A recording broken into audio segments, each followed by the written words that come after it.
আলোর পথ ধরে আগান। চারিপাশের দমকা হাওয়াতে নিভু নিভু ইমানের প্রদীপকে নিত্যে দিয়েন না।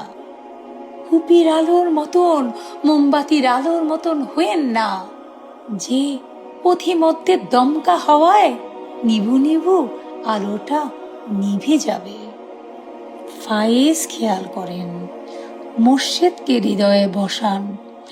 এমন মহামানবের সংস্পর্শে থেকে গোলামি করেন, যিনি মোর্শেদের প্রেম শিক্ষা দেন, মোর্শেদকে হৃদয়ে ধারণ করেন এবং তাসাউফ সাধনায় পরিপূর্ণতার পথে আপনাকে সহযোগিতা করতে পারেন। তাহলে যদি চারপাশের মোমবাতি নিভু নিভু হতে নেয় দমকা হাওয়ায়, তিনি তো চারপাশে ওই যে হেরিকেনের মতন একটা প্রোটেকশন দিয়ে দিবেন, একটা প্রিভেনশন দিয়ে দিবেন, যাতে দমকা হাওয়াতে মুর্শিদ প্রেমের ওই আলো, নিভু নিভু আলোটা নিভে না যায়। আরো সাধনা করেন, ওই আল্লাহর পথে আলোকিত মহামানবের পথ ধরে চলেন। তিনি আপনার ইমানকে মজবুত করে দিবেন। যখন চারপাশের দমকা হাওয়ায় আপনার ইমান নিভু নিভু থাকবে না, পরের কথা আপনার কানে ঢুকবে না, চারপাশের পরিবেশে আপনি প্রভাবিত হবেন না, দমকা হাওয়ায় এসে ইমানের নূরকে আচমকা নিভিয়ে দিয়ে যেতে পারবে না। কারণ আপনি কি দেখেন না আপনার চারিপাশে কে পরিবেষ্টন করে আছেন? এ কোন মহাশক্তি, যিনি আপনার হৃদয়ে ওই নিভু নিভু আলোটাকে প্রজ্বলিত রেখেছেন। তার ভালোবাসায়, তার বিশ্বাসে আপনার চারিপাশে প্রোটেকশন দিয়ে রেখেছেন। কোনো দমকা হওয়া, কোনো ফিতনা তার হৃদয়ে প্রবেশ করতে পারে না। তারই তো হাত ধরে আত্মা পৌঁছে যায় প্রভুর সান্নিধ্যে।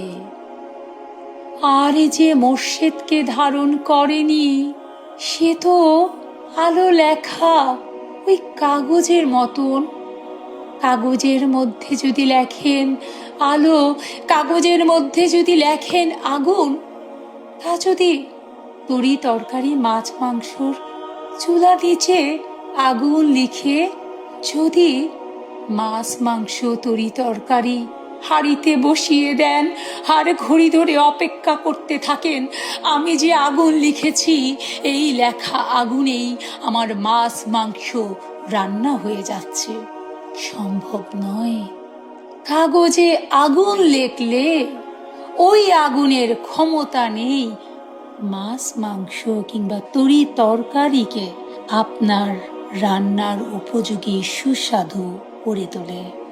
যদি আগুন লিখলেই আগুন হয় না, আগুনের রং, আগুনের আসলিয়াত, আগুনের রূপ, আগুনের বৈশিষ্ট্য ধারণ করতে হয়। কাগজে আগুন লিখলে তা কিন্তু উত্তাপ দেওয়ার ক্ষমতা রাখে না।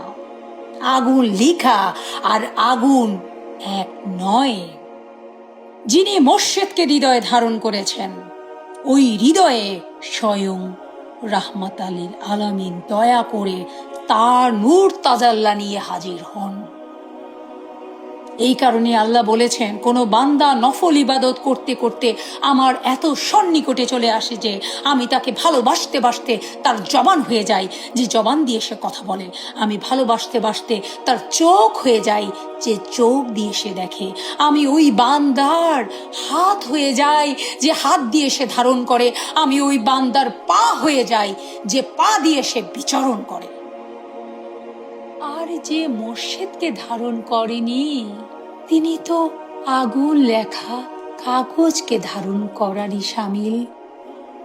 সুতরাং আপনারা মোর্শেদকে হৃদয়ে ধারণ করুন, তার ভালোবাসায় আত্মাকে গলিয়ে দিন।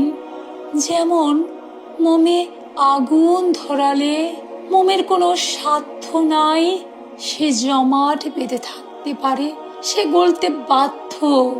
বিশ্বাস করেন, আপনার হৃদয়ে মোর্শেদকে বসান, মুর্শিদের ওই প্রজ্বলিত প্রদীপ যখন হৃদয়ে থাকবে, আপনার পাপ থাকতে পারে না, আপনার দুঃখ থাকতে পারে না, আপনার কষ্ট থাকতে পারে না, আপনার হৃদয়ে হাহাকার শূন্যতা থাকতে পারে না।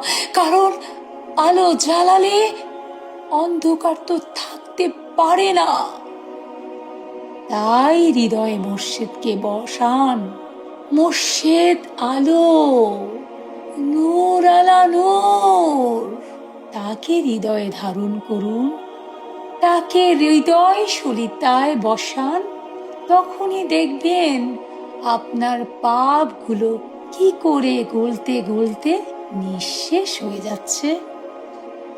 যখন ওই শ্রেণীর সাধক হবেন, তখন বুঝবেন ঈমান শুধু মুখে কালেমার নয়, বরং অন্তরের নূরে জীবন্ত হয়ে উঠেছে।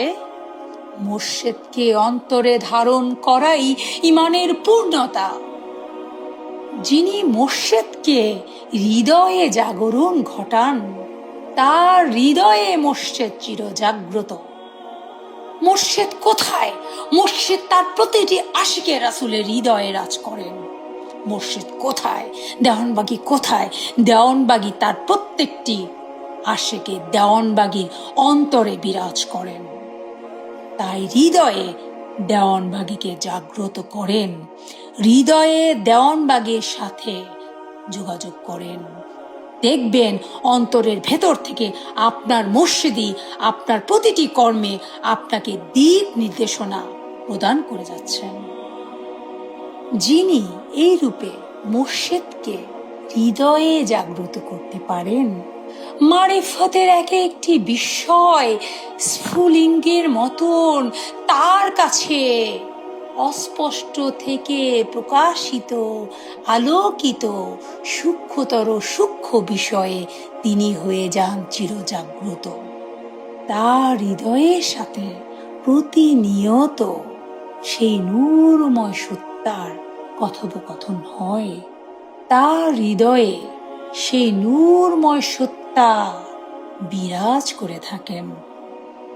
মহান রাব্বুল আলামিন তার হৃদয়ে মূলত সেই নূরময় সত্তা প্রতিনিয়ত উদ্ভাসিত হতে থাকেন, তাকে পরিচালিত করতে থাকেন।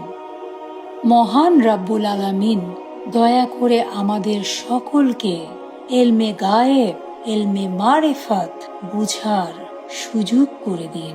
তিনি দয়া করে আমাদের ঈমানকে মজবুত করে দিন। তিনি দয়া করে সকলের কাছে ধর্মটা সহজ করে দিন। সকলের হৃদয়ে ওই ধারণ ক্ষমতা দিন, যাতে সর্বসাধারণ দয়াল মুর্শিদকে ধারণ করার মাধ্যমে মারিফতের আলো দ্বারা নিজেদের হৃদয়কে আলোকিত করতে সক্ষম হন। আমিন।